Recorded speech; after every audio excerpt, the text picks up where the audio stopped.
এবারের আলুটা যেন ভালো হয়। এদিকে বৃষ্টি হচ্ছে, আলুতে একটু পানির প্রয়োজন ছিল। তবে বেশি বৃষ্টি হলে যে সব আলু নষ্ট হয়ে যাবে। ভাই, বাড়ি যাবে না? সময় যত যাচ্ছে বৃষ্টি তো বেশি হচ্ছে।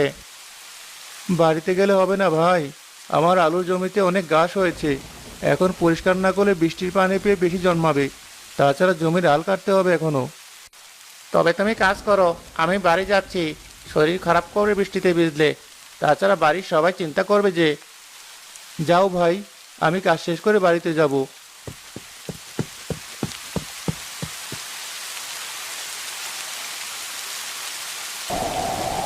মা, যেমন বৃষ্টি হচ্ছে তেমন ঝড়। দেখো, সবাই মাঠ থেকে বাড়ি ফিরে আসছে। বাবা তো এখনো বাড়ি ফিরলো না। হয়তো মাঠে কাজ করছে। আমরা গরিব মানুষ মা, ওই এক টুকরো জমিতে যে ফসল ফলে তাই দিয়ে কোনো রকম সংসার চালাই। আমাদের মতো মানুষের আবার ঝড় বৃষ্টি আছে নাকি?